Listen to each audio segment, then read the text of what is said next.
안녕하십니까. CEO 성장 아카데미 혁신기업 만들기입니다. 무더운 여름 휴가는 잘 다녀오셨습니까? 휴가철이 되면 평소보다 지출할 일이 많아집니다. 그런데 대표님들께 한 가지 질문을 드려보겠습니다. 회사 통장에 있는 돈은 대표님의 돈일까요? 내가 만든 회사이고 내가 번 돈이니까 필요할 때 가져다 써도 된다고 생각하기 쉽습니다. 하지만 회계와 세법에서는 회사 돈과 대표자 개인의 돈을 엄격하게 구분합니다. 특히 여러 가지 사유로 대표자 급여를 낮게 책정하면서 실제 필요한 자금은 회사에서 계속 가져다 쓰는 경우가 있습니다. 이 차이가 쌓이면은 장부에 무엇으로 남을까요? 바로 오늘 말씀드릴 가지급금입니다. 오늘 강의에서는 가지기금은 왜 생기고 회사에 어떤 문제를 만들며 어떻게 관리를 하는지에 대해서 알아보도록 하겠습니다. 오늘은 재무상태표를 읽는 강의이고요. 이 강의와 더불어 실무에서 대표님들이 가장 많이 고민하는 가지급금에 대해서도 같이 고민해보는 시간 갖도록 하겠습니다. 지난주에 공부한 내용 잠시 복습해보면은 지난주는 손익계산서에 대해서 같이 공부해봤습니다. 계산서는 일정 기간, 그러니까 1년 동안에 기업이 얼마나 벌었는지를 표로 나타낸 것으로 매출액, 영업비용, 당기순이익 등을 산출하는 재무제표의 한 양식입니다. 오늘 배울 것은 재무상태표로서 자산, 부채, 자본의 구성과 내용에 대해서 공부해 보도록 하겠습니다. 재무상태표는 회사의 자산과 부채와 자본이 어떻게 구성되어 있는지를 나타내는 일종의 기업의 건강검진표와 같습니다. 그래서 오늘 공부할 내용은 크게 세 가지입니다. 첫 번째로 재무상태표의 구조를 이해하는 겁니다. 자산, 부채, 자본의 유기적 관계를 파악하고 기업의 현재 체력을 객관적 수치로 읽는 기초를 다집니다. 또 두 번째로 이익수각과 관련하여 기업에서 발생하는 가장 힘들어하는 가지금 처리 방법으로 시장에서 가장 많이 사용되는 방법이 이익수각과 특허권 매매입니다. 이 두 가지 방법의 문제점과 장단점을 분석해서 이것이 기업에 미치는 영향들을 어떻게 해소해야 되는지 또는 이거를 처리할 때 어떤 문제점을 검토해야 되는지에 대해서 같이 고민해 보도록 하겠습니다. 먼저 재무상태표입니다. 재무상태표는 차변의 자산, 대변의 부채와 자본으로 구성되어 있습니다. 자산은 회사가 미래의 경제적 이익을 가져다 줄 모든 것, 기존 과목으로는 건물, 현금, 기계, 재고, 특허권 등 모든 것이 포함되고 있습니다. 부채는 이 자산의 내용 중에서 자산을 조달하는 재원의 원천이 타인에게 있는 것들이 부채입니다. 은행 대출금이나 외상매입금, 미지급 이런 것들은 이제 부채로 정리가 되고요. 자본은 자산을 구성하는 항목 중에서 주주의 지분입니다. 그래서 자산에서 타인 지분을 뺀 잔액이 자기 지분, 주주의 지분, 곧 자본이 되는 겁니다. 요거를 이해하고 진행을 해보도록 하겠습니다. 재무상태표를 구성을 보면은 말씀드린 대로 차변에는 자산으로 구성되어 있고 자산에는 유동자산, 투자자산, 비유동자산으로 구성되어 있습니다. 요 세부 내역에 또 많은 개정 과목들이 있습니다. 이렇게 구성되어 있고 대변에는 부채와 자본으로 구성되어 있습니다. 부채는 유동부채와 비유동부채 또 요 밑에 많은 개정 과목들이 있습니다. 자본은 자본금과 이익잉여금 등으로 구성되어 있습니다. 사례를 하나 보도록 하겠습니다. 2025년 삼성전자 결산 내용을 잠시 보면은요. 부채는 유동부채, 비유동부채를 합하여 130조 원입니다. 자본은 436조 원.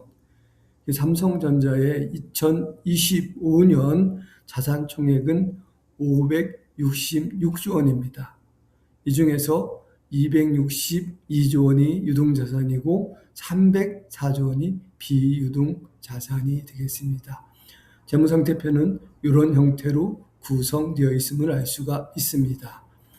자, 다음으로 우리 대표들이 가장 많이 고민하는 그 가지급금에 대해서 같이 검토해 보도록 하겠습니다. 이 가지급금 규정 과목은 주주, 임원, 종업원 단기 채권으로 명명되어 있습니다. 예전에는 이게 직원들 가불해주면은 월급 가불해주면은 처리하던 규정 과목인데 그 이후에 이제 접대비 사용해서 영승 처리가 힘든 것들이 여기 포함되는 이런 상태였는데 요즘에 좀 상황이 다릅니다.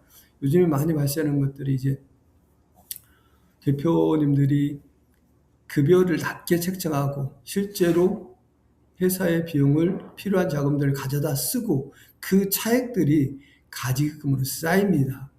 이 가지급금으로 쌓이면은 이게 그 기업에 많은 불이익들을 줍니다. 그래서 이제 어느 시점에 이거를 해결하려고 많이 노력들을 하시는데 일단 쌓인 가지들을 해결하기가 많이 어렵습니다.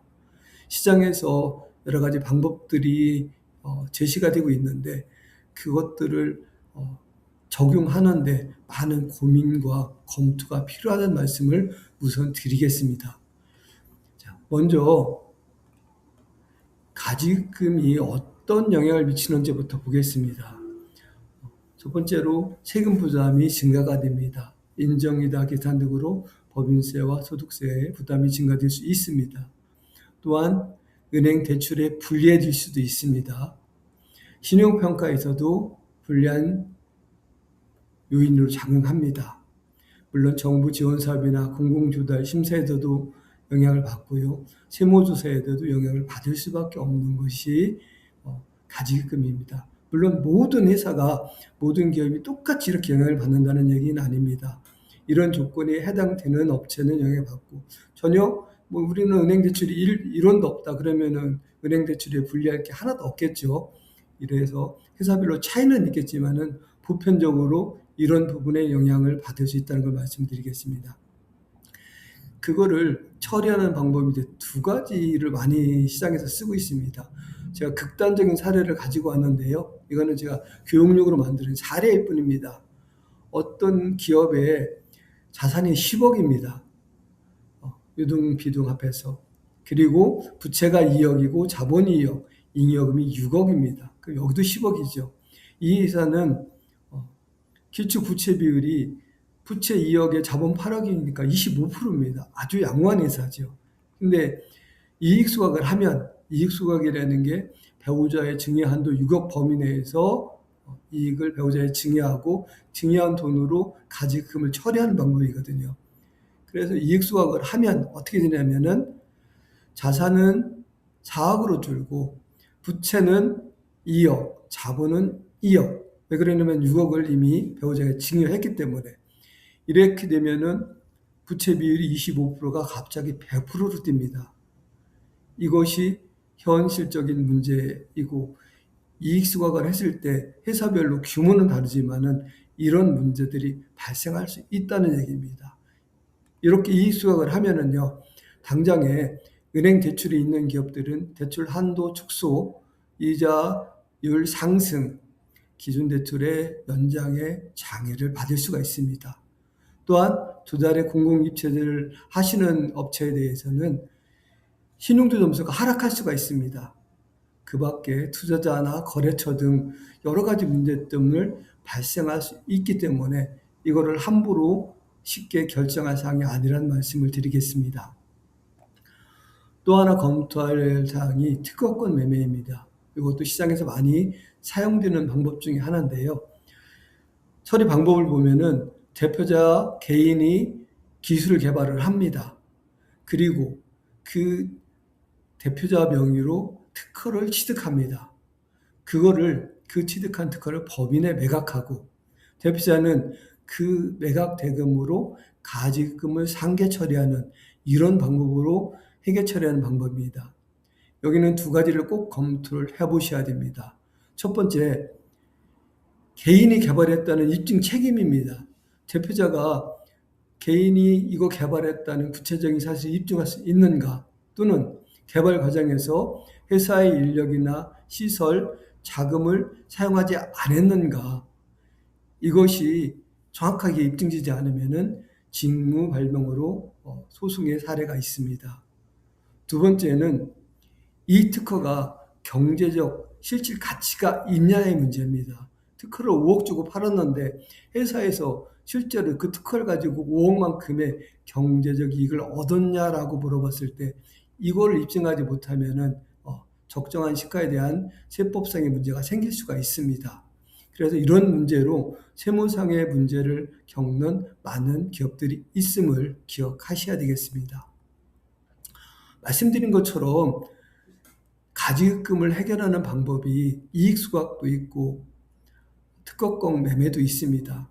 제가 어떤 방법이 옳다, 그르다, 또는 어떻게 해야 된다, 하지 말아야 된다, 오늘 그 말씀을 드리려고 하는 건 아닙니다.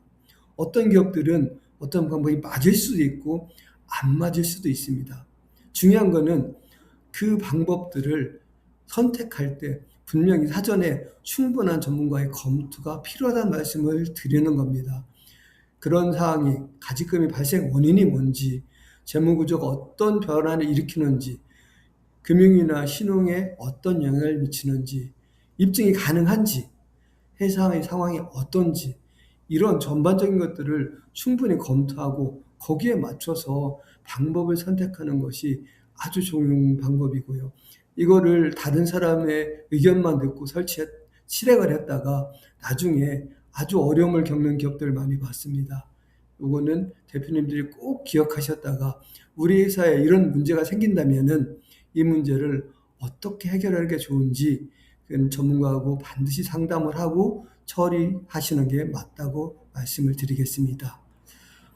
다음 시간에는 현금 흐름표에 대해서 같이 공부하도록 하겠습니다.